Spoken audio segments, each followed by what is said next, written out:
got the Texans Fan Better Podcast. Your Bridge, Fifth Ward, Crenshaw. You know the best out there. Keno, from Diggity 713. To all my Texans Nation. If you feeling good, I want you to throw them H's up high. Yeah, like that.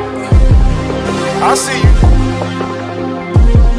Let's swarm. Yeah, Houston, Texas, born and raised. Yeah, that's where I'm from. The best city in the state. Yeah, we stay turned up.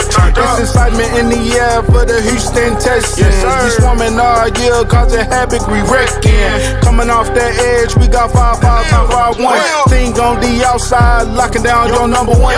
All about the swarm mentality. And the H, standing on business is the way we operate. I rep that 7 like CJ, that 1 like Diggs, that 3 like Dell. H-time we doing it big, you know that 12 out here. And don't you never forget, better pick your poison, cause we got Joe in the midst. We rock that battle red, still blue, Liberty white, H-time blue, drip galore, man, we so fresh, fire like the field. Shout out to the whole squad, chasing greatness. Eyes on the prize, one goal, it's time to take it. Let's get it. Throw them H's up, throw them H's up, now you throw them H's up, throw them H's up, we throw them H's up, throw them H's up, let's show love for them Texans, cause them Bulls about to perform.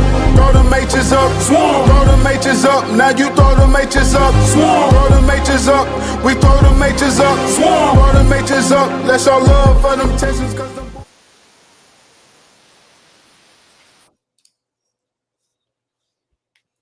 Hello. Welcome back to the Texans Fan Battle Podcast. I'm your host tonight, Matthew Briggs. And always, I got some special guests. But before I introduce the man of the hour, I got my brother from another podcast. Always welcome to have him on the show. We got Mr. Harley Dugan. Harley, what's going on, brother? Hi, how you doing, man? I'm doing just fine. Can you hear me? Yeah, loud and clear, brother. Cool. All right. Yeah, no, I'm doing good, man. Doing well. All right. And I'm probably going to murder his last name, like always. But from 97.5 ESPN Houston, co-host of the Killer Bees, we have Mr. Jeremy Branham. Oh yeah, you knocked out the park. That's right. Okay, sometimes people mispronounce it, so I want to get it right. Jeremy, how's it going? It's going pretty good. Astros just got shut out. Good thing is they played fast, so Yes. A quick shutout. Yeah, we won't be distracted. Not that we would be, but yeah. No, things are good. How are you guys? Doing well. I'm okay. When you don't hit an 8 ERA pitcher, but you just drop 3 runs, well, 1 run, I guess, against Skeens, I mean. It's like it's Astros for you, though. That's what they do. They'll beat a good pitcher, and then they lose to a tomato can. It's just frustrating. No, you're right. And honestly, with the Astros, I'm really kind of surprised we're still around first place. Like, I thought we were going to have a little bit more fall off. So I'll take it. Especially last year and the year before that, we were worse place than we are now. So I'll take it, I'll take it little by little. It's still early, not even halfway there. So I think they'll be fine. They need to get healthy, but I think they'll be fine. Mm-hmm. Yeah, hopefully Jordan comes back soon. So, not too soon, though, because you might have another broken bone. You never know. Yeah, they might have to do another imaging on him, man. My goodness. yeah. Well, speaking of injuries, OTA, Jeremy, I've been seeing your TikToks and listening to you on the radio and everything. CJ Stroud, big talking point. And there's rumors that he had surgery. People are saying he's just tendinitis. I think it was Chris Sims that said it looks like it's just tendinitis.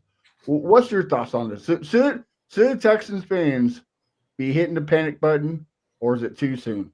No, you shouldn't be hitting the panic button. Absolutely not.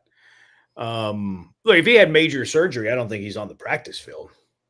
I don't think he's shooting basketballs at the Fertitta Center. So I don't think it's anything serious. My annoyance with this conversation is one, people that get annoyed that you're having the conversation.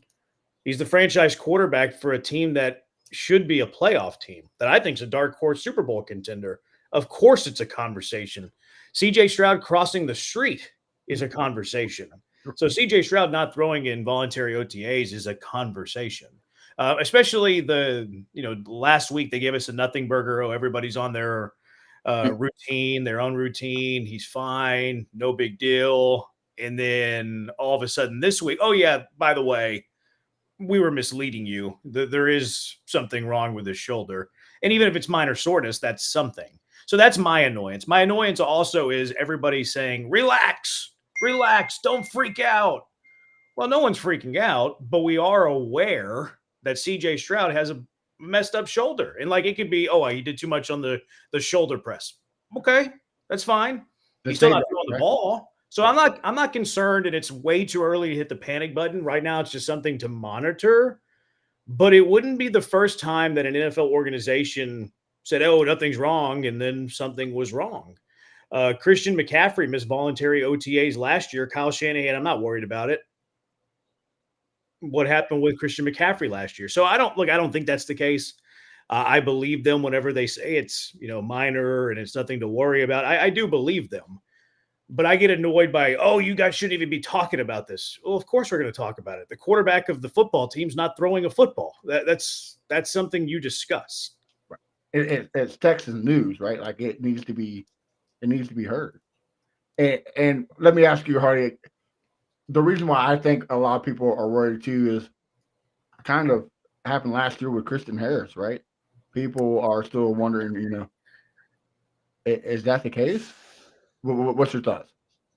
I mean, there's still some thoughts and wonders about Christian Harris currently. That's unfortunate.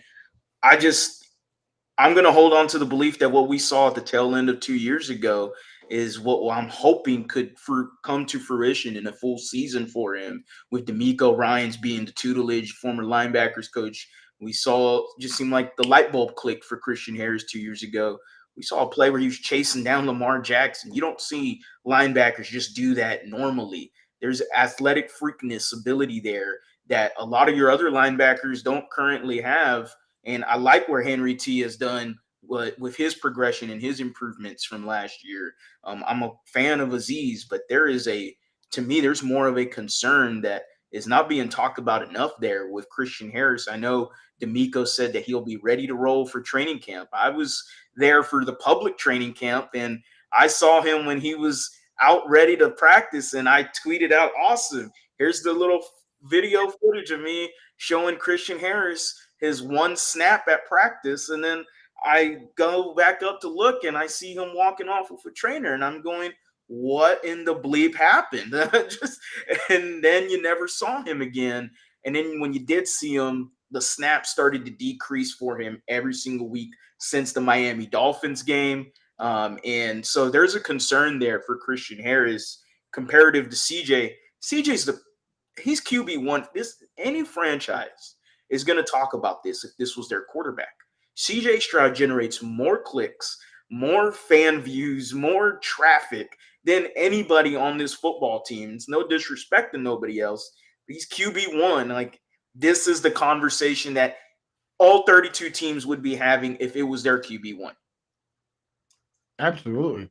I just kind of compare Christian Harris to CJ Stroud because D'Amico and Nick Caserio both kind of gave the same story, right?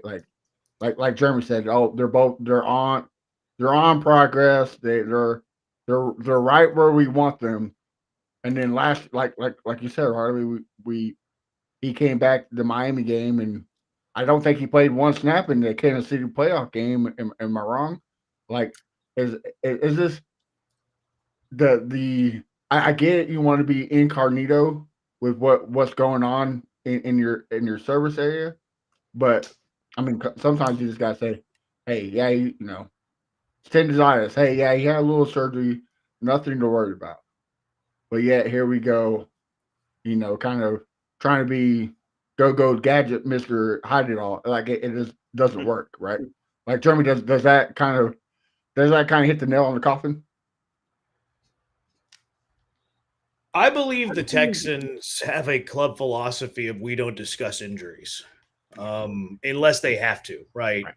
If it's season ending during the year, D'Amico, yeah, he's done for the year. But anytime D'Amico gets asked a question, especially during the season, what's wrong with player XYZ. Well, we'll see where we land at the end of the week. And he's like that with everybody. I just believe that's a rule for the Texans. Like, we don't want leaks. We want information getting out. We want to be Fort Knox with our injury report and our information. And I don't really blame them for that. I think that that's wise. I think that's a good way of conducting business. If I were the GM or whoever, like a figurehead of the organization, I think I would do the same thing. Like, let's keep our information private. Like, why do you want that out there? So I don't mind the Texans doing that. I really don't.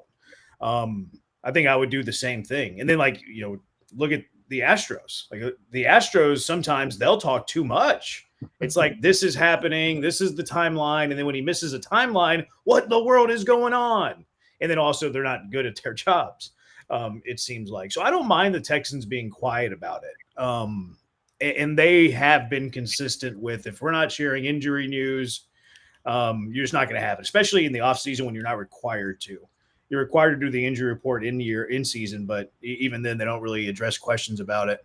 I think the CJ Stroud thing eventually came to a narrative where, like, we better nip this in the bud. Like, people were starting to panic and people were thinking he's out for the year. And it's not that. Like, clearly he has something going on, but it's nothing serious. So let's go ahead and, put a blanket on this panic that is going on. At first, I don't know who leaked it to Aaron Wilson or how Aaron Wilson got his news. I think there's a decent chance the Texans leaked it to Aaron Wilson. Don't know that.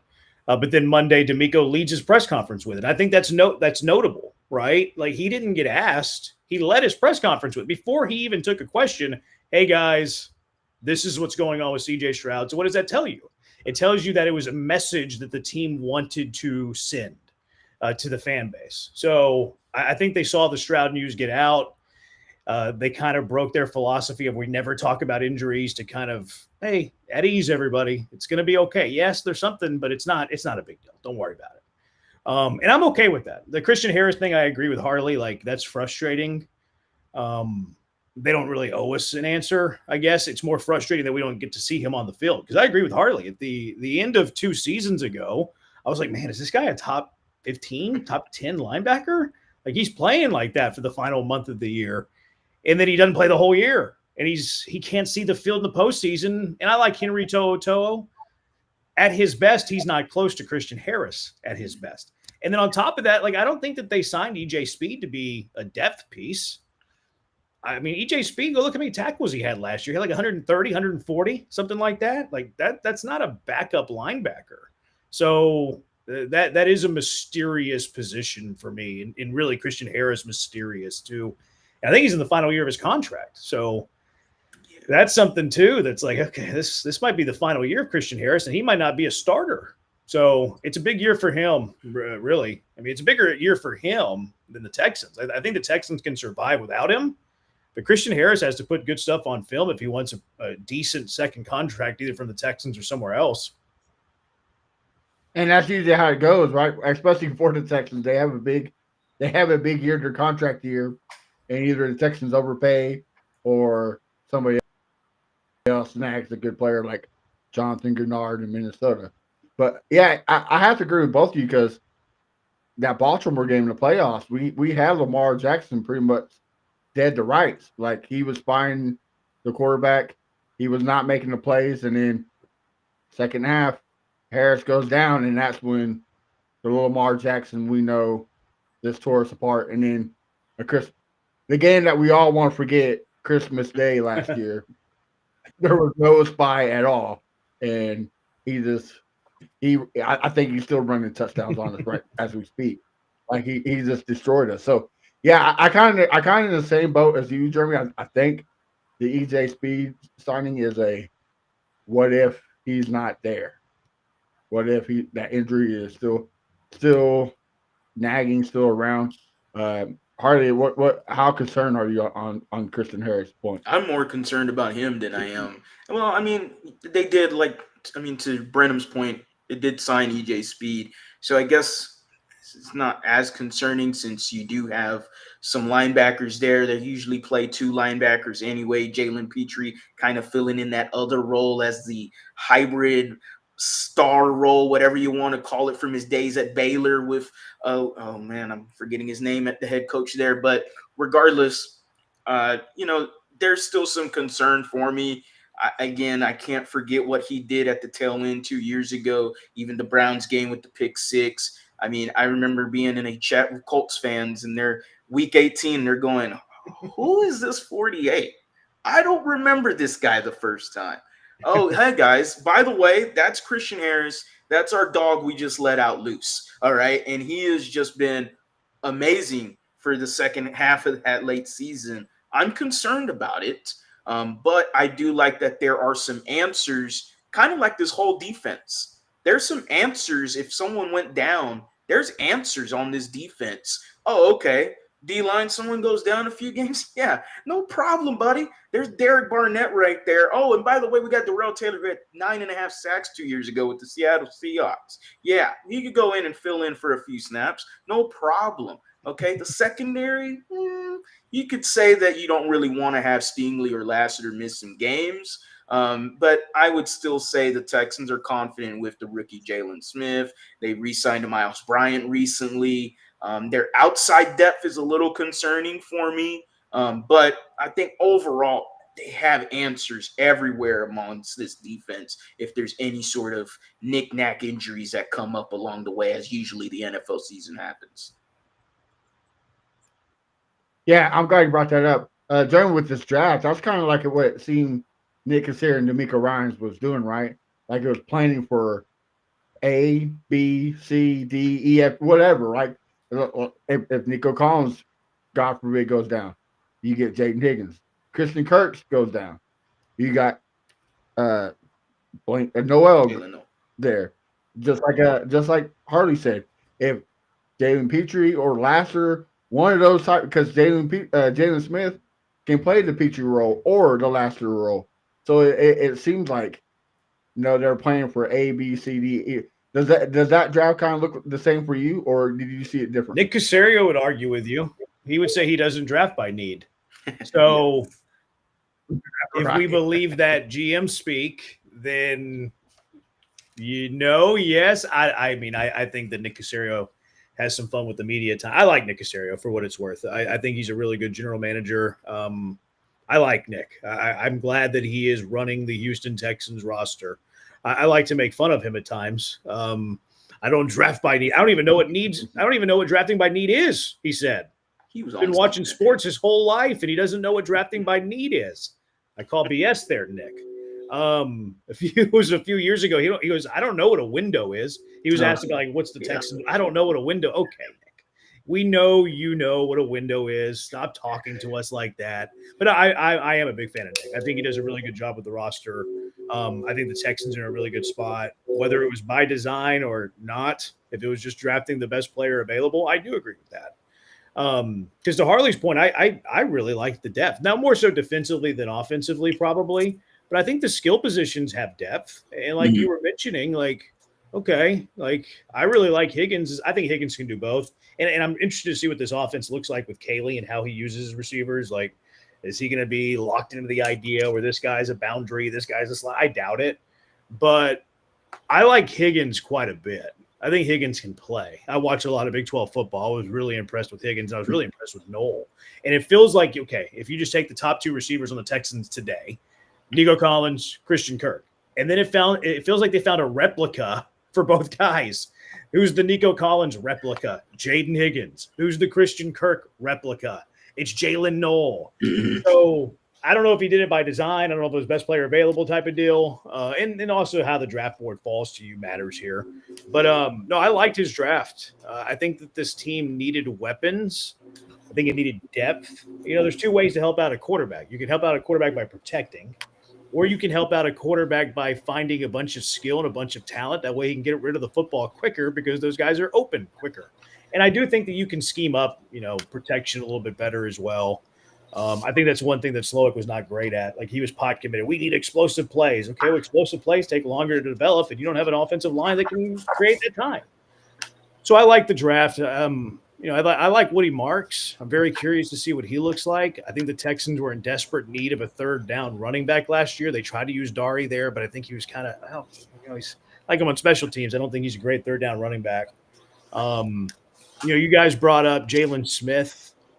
Curious to see what he looks like, but I mean, right now he's a depth piece. He's backup nickel. He's backup outside corner. D'Amico mentioned on Monday too that because Ronald Darby retired, that they will be looking for another veteran corner. So I like this roster a lot. I was at that point. It's kind of cemented some depth on the 2 deep for the Texans for sure. Yeah, and I have to agree with the Willie Marks. I didn't know this until I did some research.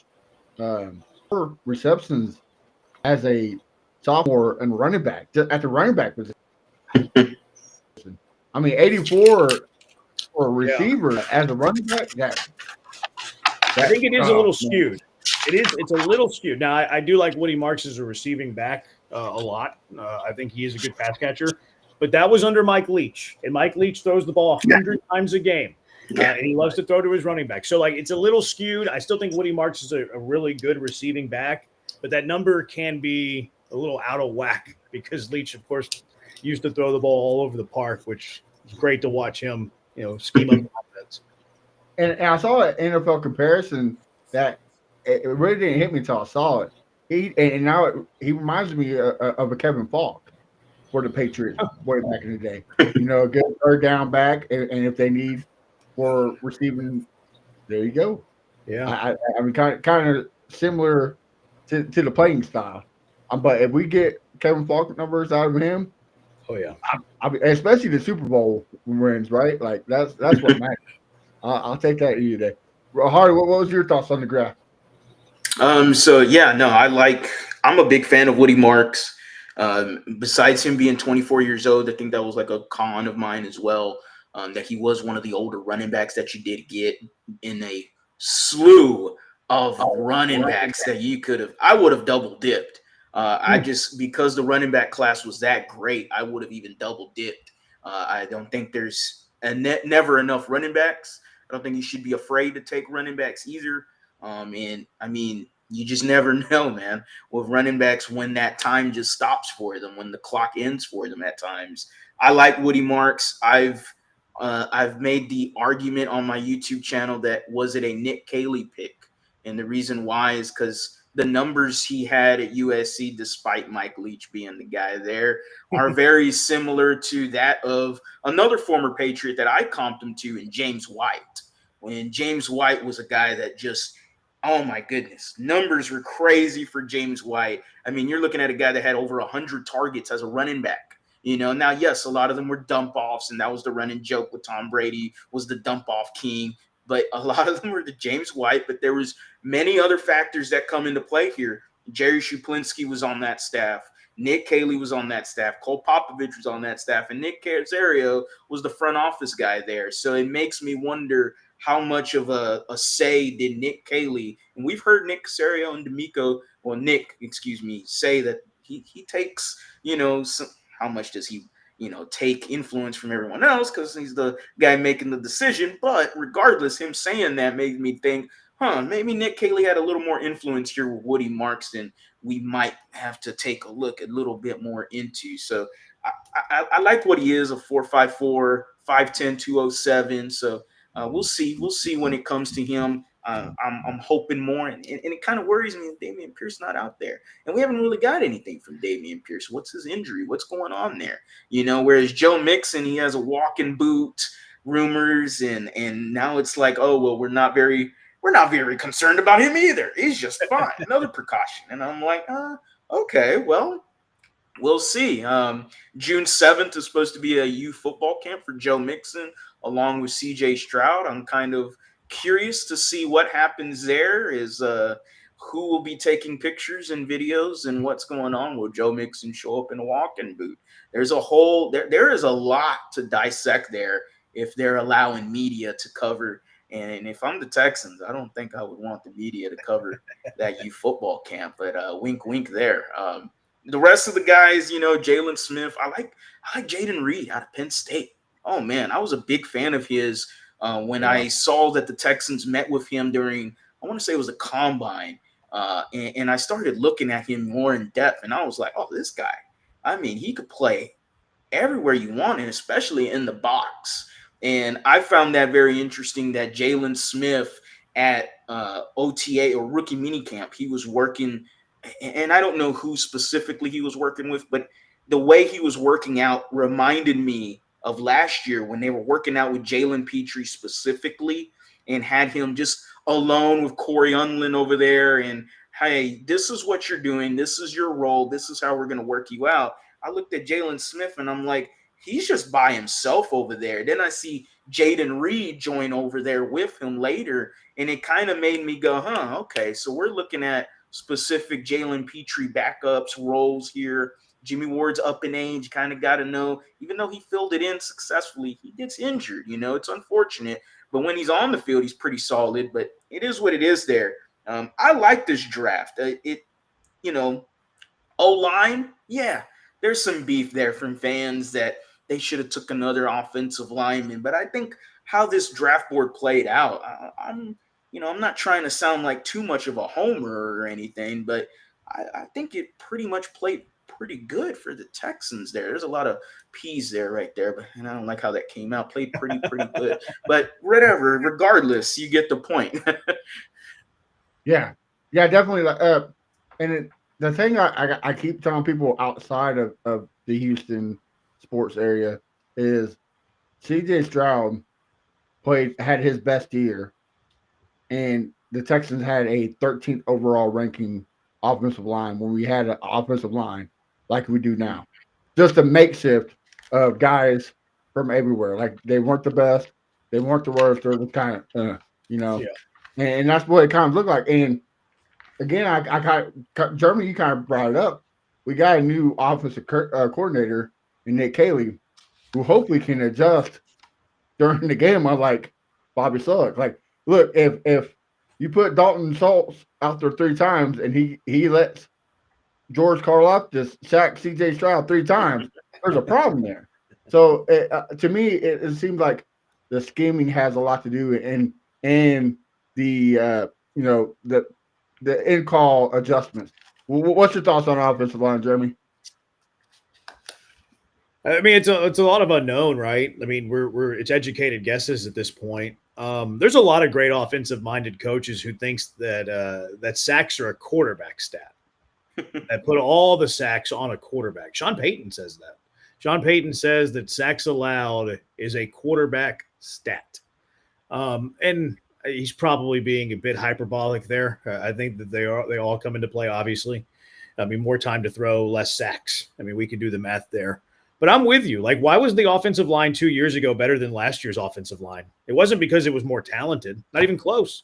If you just took all the starters from last year, like all the guys who started, and then you see how many games they started, and then you compared that to the 2023 offensive line, you'd be like, yeah, 2024 offensive line is at least 3 times better than the 23 offensive line, but it wasn't. Why? Probably cohesion. I think Slowick had a better year as a play caller. I don't know if that's because the NFL caught up to him or they figured out some tells or whatever. Or maybe it was offensive line personnel was just really bad at like picking up things as simple as stunts. CJ Stroud didn't have a whole lot of authority at the offensive line, any authority, I think. So if you're looking at it from an optimistic point of view, offensive line's gonna be better because it's cohesive and they have a better culture and they're gonna work together better. And then Nick Caley's gonna be way better at protecting the quarterback than Bobby Slowick was. We don't know that to be true. I think it's a safe bet. We've never seen Nick Caley call an offensive game in the NFL. But I was so frustrated with Bobby Slowick last year. Like, it's simple things that they couldn't fix. So I think by default, you will get better from a play caller point of view. I think the attitude and stuff actually does matter. I think it will be a more cohesive unit. I don't think this offensive line has a top 10 ceiling. I don't think they can be a top 10 offensive line in the NFL. But can they be top 15-ish? And that's good enough because you have enough skill and a good quarterback behind it? It's possible. I think it is in play. So I'm more optimistic about the offensive line than I think like the average sentiment is in the city. We don't even need like a top 15, right? Like if in the middle of the pack, right? Like just get where CJ gets the ball off, and like Harley said, Cole Popovich, Nick Caley, Nick Casario, they're all there that New England era. I'm okay with Joe Mixon, Woody Marks, if Damian Pierce finally stays healthy. Damian Pierce catching the ball out of the backfield, as long as it keeps my quarterback upright and moving the ball. It seemed like last year, it seemed like we didn't move the ball often, especially in the second half. We didn't move the ball at all. And that's what kind of irritated me with Bobby Slowick was it was kind of like a Nick Casario, like you were talking about Nick Casario. He said no team adjust in the second half. Are you kidding me? Like, have you never watched a football game? Like, you really come on, man. Like, you can't be that. Come on. So it's just little things like that. So I think if the scheming and like I said, if he can adjust in game, because if you look where all these coaches came from, Kyle Shanahan, John McVay, Bill Belichick, they all are great at one thing, and that's adjusting mid-game. So if we can learn that from them, the ceiling's the limit, right? Like we can't go out there and put Cade Stover against Jonathan Grenard. That's just a recipe for a disaster. Like you just gotta, that's what happens. Okay, let's not do that again. But yet they keep doing it. It's the definition of insanity. Like you're not going to get a different result. And that's the same thing with the quarterback toss. Or the halfback toss. I hated that play. Yes, it got some big runs, but it got a lot of bad runs too. And I just can't stand that in the jet sweeps. I don't understand the fascination with the jet sweep. But hopefully it's a new era. But the one thing I like from Nick Caley when he first came around, they were asking, was it going to be the New England offense or is it going to be the Los Angeles Rams offense? He said, no, it's going to be the Houston offense. And to me, it gives it a different mentality. Harder, you kind of agree? Yeah, for sure. The O line, there's concerns. I mean, we can fluff it up all we want, but on paper, it doesn't seem very great, and to put it lightly. and I can understand the national media perspective. They're going, man, this team had was 52 sacks allowed, second worst. Luckily, we were head and shoulders below the 68 from the Chicago Bears. My goodness. But I mean, 52 sacks allowed is horrible. And the national media went, wait, that just happened and you traded away Laramie Tunsil? I can get why they kind of poo-pooed on the Texans, like, oh, look at this team. What are they doing? Like I get it. I understand that. If you're not here locally, you won't understand some of the stuff that's going on. And that's with every team, you don't know what's going on with other circumstances and everything that was going on. Hell, everyone crapped on the Bills for trading away Stephon Diggs last year. And then they had some guy named Khalil Shakur come in and have some really good production for them. So we'll see how the O-line goes. D'Amico talked about them having a different mindset recently, just yesterday. I hope so. A lot of it is just, yeah, man, I'm happy that, okay, maybe they can continue to do something more.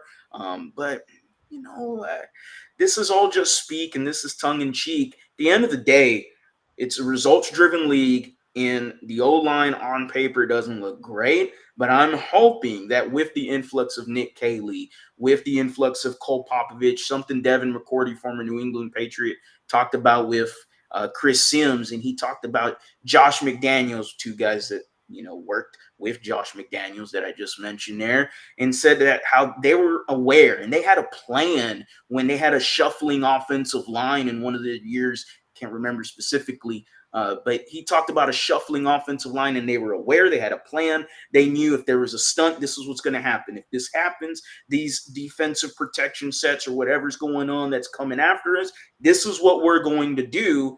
And they did hell, they did great, right? And, it helps that you have Tom Brady and, dump offs and other options as well, too.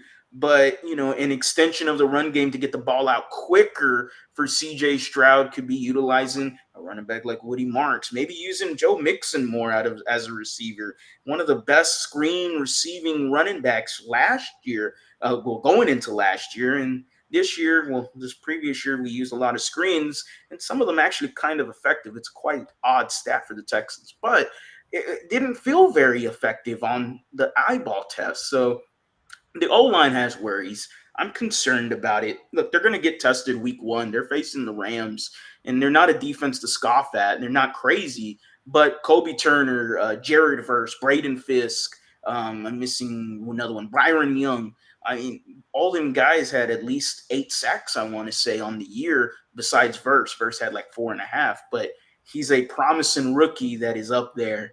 And your tackles are going to get tested immediately. The Rams know Nick Caley. Nick Caley knows the Rams. It's a very interesting week 1 mindset there. Yeah, and I agree to 100%. But also what the national media forgets too is, Texans faced 3rd and more than 8 172 times last year. First in the NFL. Second place was, I think, the Buccaneers at 93. 172 and 93. That's a huge drop off. Like, that's a major drop off. And the one guy that was good on the offensive line was to blame for that. I mean, Jeremy Tunsil was great, but he had a lot of penalties. So I get that too. When you play 3rd and 8, everybody knows what's coming, right? It's gonna be a pass. So what's going to happen? You're going to blitz, you're going to stunt, and you're going to get sacked. So there's a lot of numbers driven for bad play calling, and so hopefully we can fix that. Jeremy, what these are great points. There was, I can't remember the player, like back in the day. It was a baseball player. I want to say Ralph Kiner with the Pirates, and like the Pirates are terrible. They were terrible. Yeah. But Ralph Kiner was their best player, and he 40 home runs, all this stuff. But they were losing 100 games a year, and I think they traded him or something. And the media's like, why did you trade your best player? He's like, well, we were losing 100 games with him. We can lose 100 games without him, too. It's kind of the same thing with Tunsil and the sacks. We gave up 50-something sacks with Jeremy Tunsil. We can give up 50-something with him. I don't think they'll be anywhere near that. And like the 3rd and 8 stuff, like, yes, like a lot of that does fall on Tunsil's shoulders with the pre-snap penalties. I think Tunsil's a really good player, great player, even once the ball is snapped. Pre-snap, maybe one of the worst pre-snap. So 3rd and longs is not a spot you want to be in. But also, I mean, I think you point to the offensive coordinator more than anything. Like 3rd and 8, that many times, that's almost double the nearest one too. That's unacceptable. That is way too much. And that's pre-snap penalty, but it's also putting yourself behind the chains as an offensive coordinator. And that's where I go back to Slowick and the explosive play. I think Slowick fell in love with the explosive play, and he fell in love with the early down runs that were getting him nothing. So, yeah, I think that Harley makes a lot of good points there. And, yeah, he's right. I mean, the offensive line has some questions. I just don't think it could be worse. And if it can't be worse, that means it's an improvement. And I think that's overall good for the offensive line. I think there'll be more productive across the board. I think they'll be more productive from a protection standpoint. I think they'll be better schemed from an offensive line standpoint. And I think they have more skill offensively than they had last year. And I saw another crazy stat. Joe Mixon was hit like 51.6% every snap behind the line. And he still did what he did, getting hit that much. So, I mean, if we can fix the run game too, the not just the run game, but the blocking. The run game's great. But we can fix the blocking, that just helps out the passing game even more, right? Like you're not one-dimensional. And it doesn't have to be way better, right? Like no one's saying they need to be best in the NFL. Like they won a bunch of games last year with an offensive line that was a hindrance. Just don't be a hindrance. Be league average. And I think that this team has a chance. I really do like the way this team has come together. Well, and you got to think about too. It's another year for D'Amico Ryans to grow too, right? Because last year, I mean, you can go back to the Green Bay game. We should have won that game, but we played for the clock and we lost. And then you go back to the Detroit Lions game. You pick off Jared Goff 5 times, and you play for the clock, and you lose. Yeah. So it's another time to kind of understand. Okay, we need to play for the win, and let's get the W instead of let's quit grinding out the clock. Hopefully, right? I think that's a defensive-minded coach, though, right? Like, I get it. Yeah, I like D'Amico a lot. Like, I do too. I think he's our forever coach. I'm just saying one more year for him to grow. Sure. I wonder if he makes strides in that, because if it's a nitpick and it's a critique, but D'Amico, like if it's just a sliding scale, like we all played NCAA back in the day, right? Like 100% pass, 0% run. Mm-hmm. Like if we did that with D'Amico Ryans, like where is he at on the aggressive conservative bar? I mean, he's way closer to conservative than he is aggressive. Mm-hmm. Right. And look, maybe that doesn't matter at all. Maybe being conservative all the way and aggressive all the way is the same amount of wins. But his tendency is conservative. Right. And you just go back. I mean, this defense was what, top 5, maybe top 3. So just another year of him getting this defense ready. And look, to me, and I could be the only man on this hill, but I'm going to fight on it. That Kansas City Chief game left a bad taste in his mouth. Because let's be honest, or at least for me, I thought Bobby Sloak was going to be 3rd-year offensive coordinator. Guys 10 wins, guys back to the same where we were. Like we're going to keep it going, and out of nowhere, he's gone, and that's his boy. Like they came together from San Francisco. That's the guy he brought here. Like so, nobody thought that was going to happen. Yeah. And then after the Kansas City game, it was like, goodbye you, goodbye Larry Tunsil, goodbye Shaq Mason. Like, it's a whole new revamp of this offensive line in the play calling. I mean, is that just me, or do y'all see that as well? I'll say this. I thought initially he was going to keep Bobby Sloak, especially with the big game against the Chargers. And then a subpar game against the Chiefs, but you got to remember you were only 1 point down against Patrick Mahomes and the Kansas City Chiefs.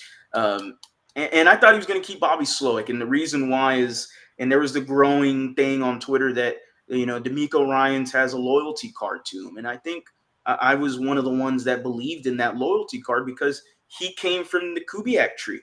And I remember Gary Kubiak's time here. And I remember there was Frank Bush, defensive coordinator, that stayed here far too long than he should have.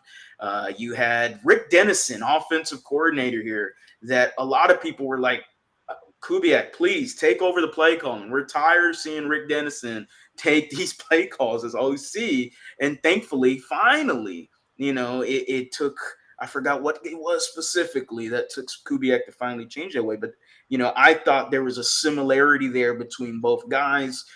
So that's why I thought there was a loyalty card that, he could have kept Bobby Sloak a little bit longer than what we thought. So I'm happy he's gone. I can, as a biased Cougar fan, I was upset at the utilization of Tank Dell in the first 4 weeks of the season, and he did not know how to utilize 3 wide receivers in Nico Collins, Stephon Diggs, and Tank Dell. It's more of the same. It's like the past where you had Jadeveon Clowney, Whitney Merciless, and J.J. Watt. Now, injuries affected that, but you never got a good utilization of all 3 of them guys. Go ahead, Branham. Yeah, I think you nailed it. And that's part of the reason that I've liked what I've heard from Kaylee. Like, I don't make judgments based on what you say in a press conference. Right. Like, I couldn't care less. If you're the world's worst person in a press conference, but you're the world's best play caller, give me that guy. Like, I don't need to be impressed in a press conference for me to like them. But saying that, what I like, going back to your point about Nick Caley, is that I liked what he said about we're not the Patriots offense, we're not the Rams offense, we're the Texans offense. But the other thing I really liked what he said is we're going to be good at what we're good at. Like, we're going to be good based on our personnel. Like, one year it might be 11 personnel. Maybe the next year it's 12 personnel. I think that speaks to Harley's point. Like, I think Slowick was kind of I used to call him binary Bobby, which I don't know if I can get away with, but he was so like blinders on. This is the way I do things, and had a tough time going outside of that. So when they gave him a roster where he wasn't, at his best, that's why we saw the regression. Because I like Bobby Slowick after year one. How could you not? Like I was a fan of his after year one. I agree with you too that I thought they were keeping Slowick. I thought, yeah, there's no way that D'Amico is going to fire his boy. No chance, right? But I think D'Amico saw what we all saw. You guys mentioned some of the numbers there. The NFL's worst at 3rd and 8 and longer. You can't ignore that. You can't ignore 50-something sacks. You can't ignore that stuff. And ultimately, it is a results-based business, like Harley was saying. And if you're going to be long in the league as a head coach and you want to win at the highest level, I'm sorry, but you can't be friends with everybody. And look, I'm sure that they'll be able to be friendly, and I'm sure they'll be friends down the road. Maybe not today, but you have to make tough decisions. And that's something that I wondered with D'Amico, because he is a great guy. Like, I love D'Amico. Like, D'Amico is a guy that I kind of like look up to. Like, this guy he leads, he's a man of God, tremendous family guy. I think he has incredible discipline, standards. Like, I love D'Amico. I really do. My fear was because he has all of those values that he was going to value friendship over what is best for the team.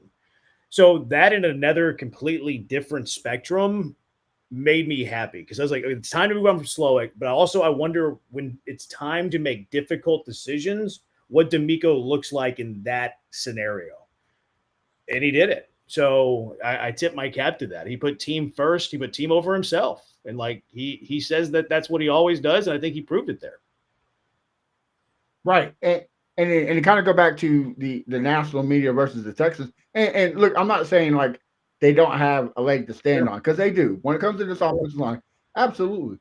But how many times did we see C.J. Stroud get hit out of bounds, get hit late, or something that you don't want to happen to your quarterback? And we saw Jeremy Tunsil with his hands on the hips, Tyson Howard looking somewhere else. Right. No, you're not protecting the quarterback after plays. Like, if you hit the quarterback out of bounds, I want to see a fight.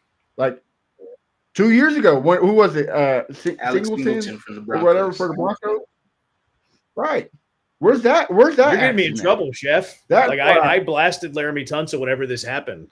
And Titus Howard was in my comments telling me I was an idiot. Like, and all the Texans fans were mad at me that I said that Jeremy Tunsil was the only offensive lineman on the field that didn't go help his quarterback. I don't think it was the Singleton hit. It might have been. Actually, it might have been. I remember it was during that game. I don't remember if it was during – what's that?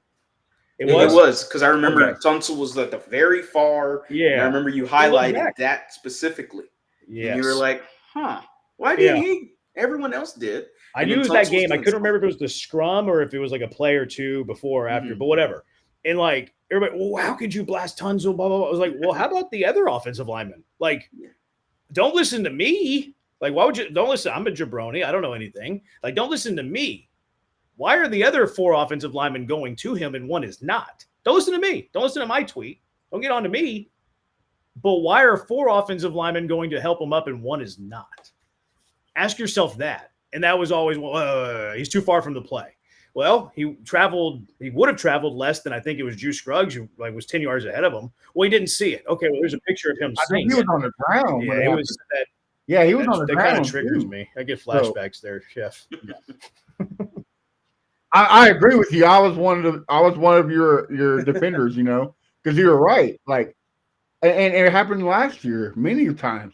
The Chiefs game, the Packers game. Like, there's been many times where CJ got hit out of the bounds, and the Cowboys game. Like, if you're gonna protect CJ against any team, it should be the Cowboys or the Titans. Like, that's 2 teams that you shouldn't let disrespect the Texans play. I don't think he's a bad teammate either. It doesn't seem like I don't think he's a bad locker room guy. He's not the mentality and the dog you want from one of your 5 offensive linemen.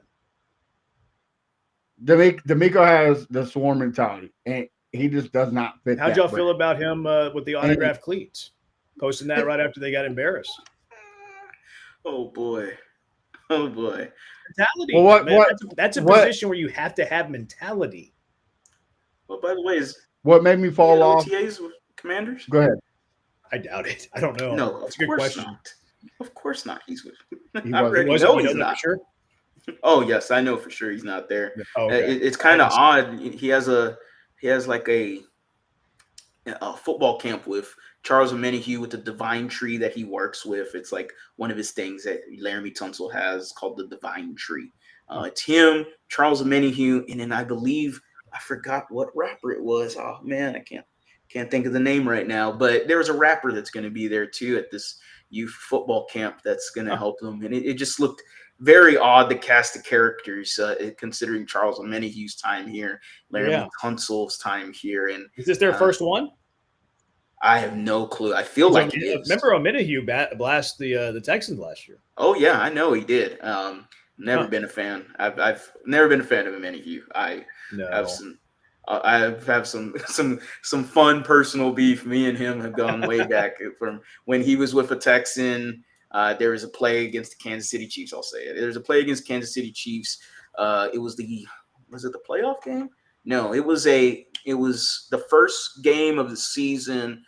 And after that playoff game where you dropped everything against them in the second half, we'll go into the second half and then the second half.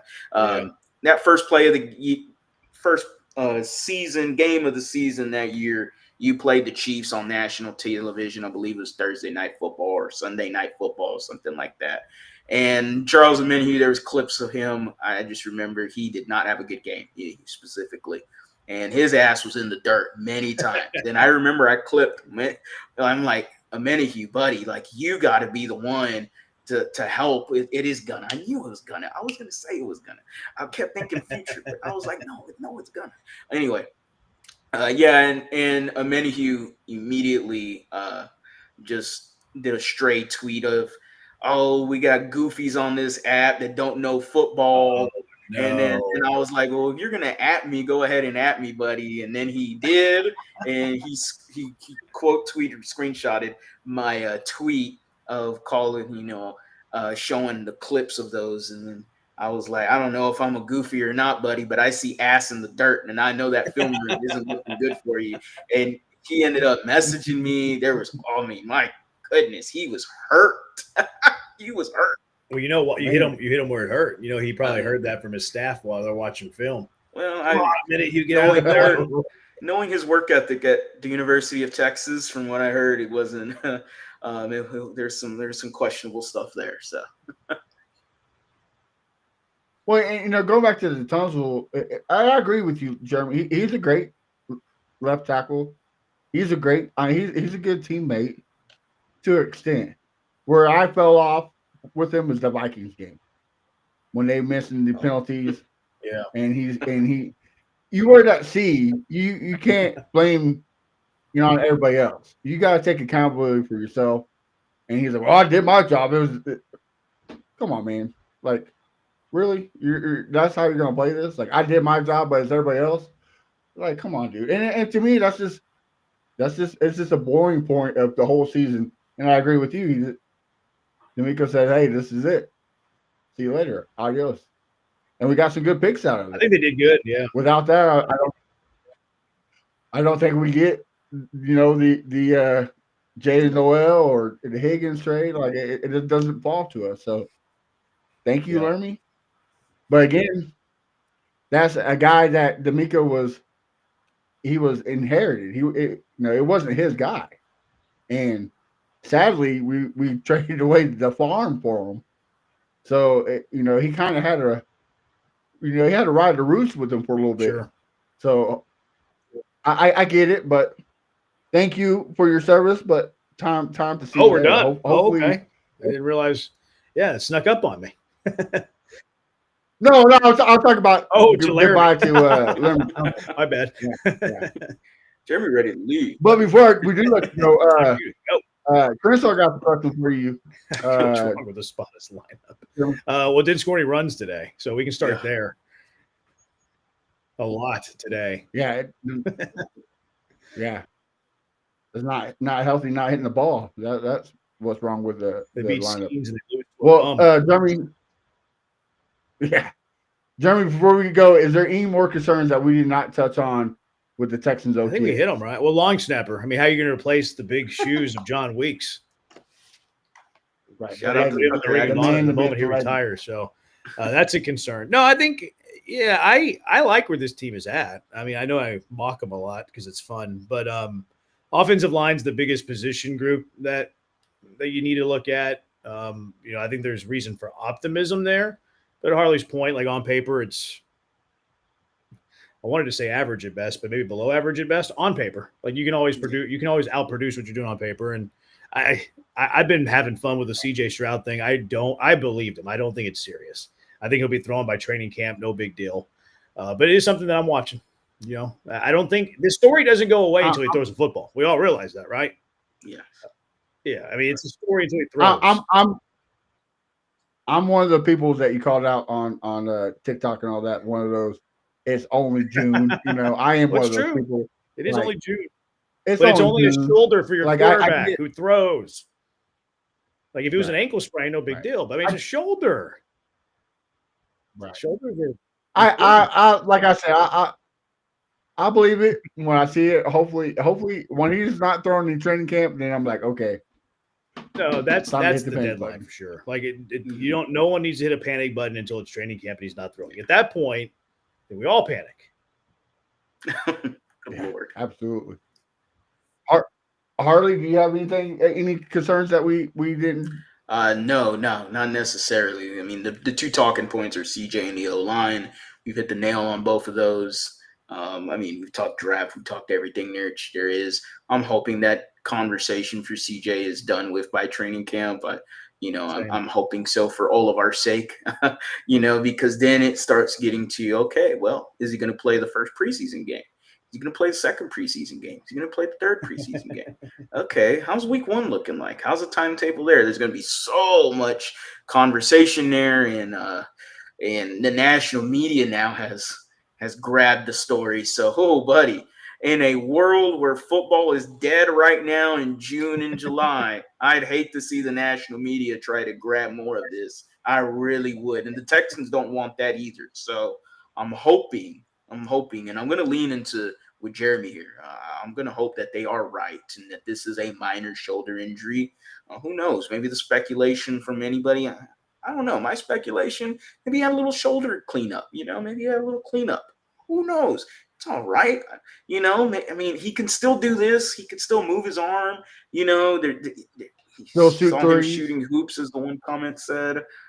So, we'll see. Right now, I'm at like a 2 on the panic meter. I'm concerned, yes. I'm aware of it, and I'm monitoring the situation. But I'm not nowhere, panicking yet. Until we get to. I'm very curious at that youth football camp. I'm very curious to see if PR is there, because there's a whole lot to dissect there with both of them guys. And I'm just curious there. So, but June 10th, June 11th, we're gonna have mandatory minicamp for the Houston Texans. So, if he's still not throwing by then, when we've heard rumored that he should be back next week. Well, next week is mandatory minicamp. If he's still not throwing. All right, guys, this isn't looking so hot now. And that's when I'll start getting a little bit more on the 4 or 5 worry meter now. Yeah. And they got him in the helmet practicing. I know he's not doing much, but I just think if it's that serious, I don't think they have him out there in the helmet trotting around. You know what I mean? Same. So I agree with Jeremy. I don't think it's as worrisome as people think it is. I'm kind of like you heard. I'm a 1.8 to almost 2 on the panic meter. Like I'm almost there, but I gotta see it with my eyes. Like you said, come training camp, not throwing the ball. Okay, then it's all right. What's really going on? What's the real story? Like, quit this nonsense of they're at the progression where we want them to be. Like, you need to tell me the truth. What's going on here, boss? All right. So, guys, this is the worst part is the end, like Crenshaw always says. But Jeremy, before I let you go, I always see on your TikTok when you go to different places for U of H sporting events and whatnot, you eat the burger. You go to burger places. You gotta tell me, what is the best burger you had? Is it outside of Houston, or is it right No. there local? No, Houston has the best burgers. I think Houston has the best food. You might be able to find like specific genres that are better. Like, I mean, if you want like good Cajun cooking or Creole cooking, like it's tough to beat New Orleans and the New Orleans area. But overall, I mean, Houston has the best barbecue. They have the best Tex-Mex. I think there's 10 better cheeseburger places than anything I've had outside of Houston. No, I haven't had a better burger outside of Houston than in Houston. Yeah, I agree with you. I live up here in the Kansas City area, and that's Okay. all I hear them is complain. Oh, Kansas City barbecue is the best. Yeah. It's just not- different. it's I not like top Kansas three. City barbecue. Like, give me Kansas City barbecue over Carolina barbecue or Memphis barbecue. I think Kansas City has the second best barbecue, but it's not better Yeah, than I'm a Texas Memphis barbecue. guy. I like Are a you? little spice.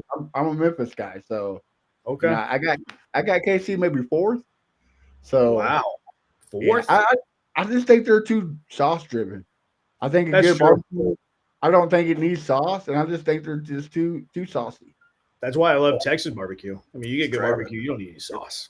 No, just a good rub. Just rub it down. That's all you need. You got Yeah. the right rub. That's all you need. So Something about it's steady. Something about that tanginess in Carolina barbecue. I like Oh, that. you see, I don't like the tanginess. That's interesting. I feel you, Harley. I got you. I'm with you too. I like that. Because they do a lot of mustard-based barbecue sauces there in Carolina. So Yeah. yeah, I'm in the minority with Carolina barbecue, I guess. not gonna lie. What about had- you, Harley? Best burgers in Houston? Oh man. We work over there near the Galleria. We have two in our building that are fantastic. Clutch City Burgers, which is in like the conservatory near the Galleria. Yeah. That place is awesome. Burger Chan is right underneath our studio. That place is awesome. There's some local places that I really like. I forget there's a place near where I live. I forget the name. It's got like a weird name. And it's like in a dive bar. They have unbelievable burgers. I've heard JLB burgers are fantastic, but I haven't tried it yet. That's something I'm going to do this summer. I haven't done the Bun B burger yet either, which I need to try. But Langford's Grocer, which is like a big pancake. I don't know if you have tried that. That place is really good. I'm missing half a dozen off the top of my head. J Bar M does like a really good brisket burger. Yeah. Shout out to J Bar. Don't sleep on that. Mm. No, there's so many. Anything brisket is already the winner, right? Anything brisket. Yeah, it's different, right? You want It's different. Hey, I like a good fast food burger too. Culver's. Don't sleep on Culver's. Culver's is the best fast food cheeseburger in the game. Never had. There's not many in of them. Texas. There's 3 in Houston. Really? Yeah, there's one in Kingwood. One They're in blowing Texas. a whole bunch of them around me. Yeah, there's a talking bunch of Houston Kansas City, or- right? Or the outskirts of Houston. Yeah, they're on the outskirts. I think there's only 3. I think there's one in Kingwood, Atascocita, and in Conroe. The one in Conroe is not that good. The one in Kingwood, though, hits every time. Interesting. I think I went to a Culver's in Kansas City, actually. We flew into Kansas City, and I drove to Manhattan, and I think I stopped at a Culver's on the way to Manhattan, Kansas. A little out there. Okay. Yeah, there is one. Well, that's one thing I will always appreciate Pat Mahomes for is he brought Whataburger to Kansas City, so I finally get a little bit of home because of Pat Mahomes. So yeah, hey, if you bring Whataburger, that's Shout out to fine. Like, Texas Tech. that to me, that yeah, you gotta have a little Texas style in there. Well, Jeremy, if you do like a good cinnamon roll or breakfast, I recommend a good. My aunt owns it. It's in Tomball, Texas, and it's called the Nook. And their cinnamon roll, or they were on what's that? Drive-ins, I've heard diners, of and the drives, Nook. whatever.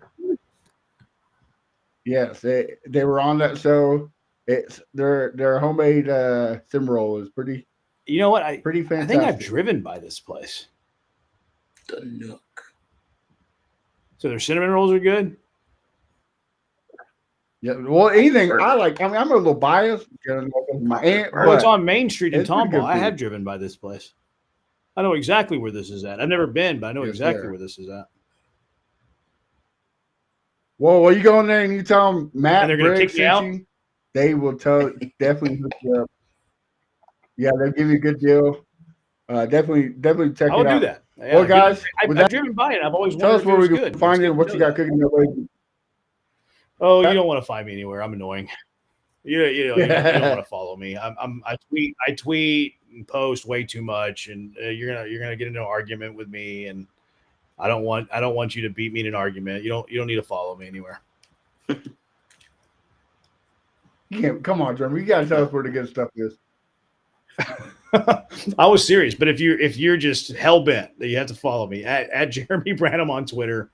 I've been trying to get my TikTok game going, but it's been a slow and steady race. I guess I don't dance enough, but at Jeremy J. Branham on TikTok, and then you can listen to us just kind of talk about sports on ESPN 97.5, Killer Bees 3 to 6. Look, I think you're being a little modest. I think your Twitter account is one of the best, especially when fans get upset with you. I enjoy it. I don't know if they like that though. I mean, Hardy, you kind of agree, right? Kind of enjoy the stupid fans. It's fun, every once in a while. I know Jeremy Branham enjoys the engagement farming at time to time. I really, I don't know how to describe that. I really don't care to engagement farm. I really like the engagement part of it, though. Uh-huh. Like I do like having conversations with people. do too. Like I it's fun to me. Like a lot of people get mad when people like disagree with them. I'd rather you disagree with me. Like that to me is how you have the best conversation. Like let's talk about all. Yeah, and like what are we talking about here? If everybody had the same opinion, it'd be stupid, right? Yeah, like if we had disagreement on like serious stuff, okay, like I can understand that's not fun. But we're talking about who should bat fourth in the Houston Astros lineup. Yeah, come on. I mean, let's not take ourselves too seriously here. Right. So like those conversations are fun to me. I like to get in it, and plus, like I learned that way. Like, okay, I people don't think I'm open-minded, and I do have conviction with how I talk, but I like to think I am open-minded. But that's how I learned. Like, okay, I think this guy should play right guard. Well, no, here's who should play right guard. Here's why. That's a good point. I wonder if I should rethink my thought on that. So I enjoy the engagement thing, and I kind of mock the engagement farming thing, but yeah, I have fun with it. All right, Hardy, where can we find you? What you got cooking that way we support you? Yeah, you can find me at @TheLead_HOU anywhere on social media, especially YouTube. I'm on the road to 13,500 subs, trying to get to 15K before training camp. That's like the big goal for me. So hoping to get there soon. Again, appreciate every single one of y'all, man. I'm over 1,000 now on TikTok, so that's some good news for me. Almost at 1,000 on Instagram. That's been a slow climb.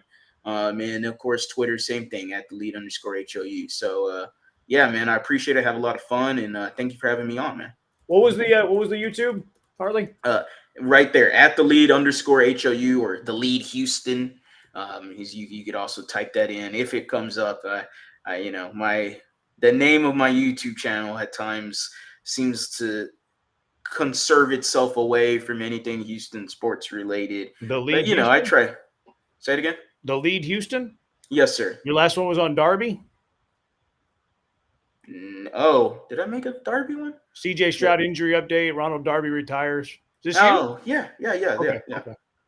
That one is so every 8:00 in the morning, I have Tuesday, Thursday, and Saturday, 8:00 in the morning. I'll post the 30-minute Bleacher Report, which that's where I'm on. I work with Bleacher Report, myself and Ruben. We work on Bleacher Report. So that's a 30-minute video every 8:00 in the morning, Tuesday, Thursday, Saturday. So I'll post it that morning. And it's usually it's just a recording of the live stream we had the day before. And so yeah, that's what I'll post that, and then I'll post a bunch of shorts, a bunch of other videos, bunch of different stuff. Yeah, I'm scrolling through here. You crush it with this content. This is good. One of the best in the game. One of the best in the game. Yeah, it's real good. I think he's very modest too. He's killing it. I try. I talk to a camera, and I hope it talks back to me one day. So, well, there you go. It's better than talking to yourself. Yeah, as long as you don't hear you talk to you back, right? Well, you can follow my brothers. I couldn't be here. Fifth Ward Crenshaw, Texans T, and Here Came Out. Follow myself at A1 Day One Texans, and like Luber said, follow the show Texans Fan About everywhere. We're not quite Ruben's numbers yet, or Harley's number. We're only at 3K. We're trying to get 5K before training camp, but everywhere else we're Facebook, we're hitting 5K. TikTok almost at 3, and Instagram almost at 3. So keep following. We couldn't do this without you guys. So we couldn't have amazing people like Jeremy on. So keep it up. We do it because of you guys. Till then, stay blessed. Hopefully the Astros can pull another win out tomorrow. And until then, have a good week. I'ma calm down. Won't chop it up. There's an H-Town anthem, so we gotta slow it up.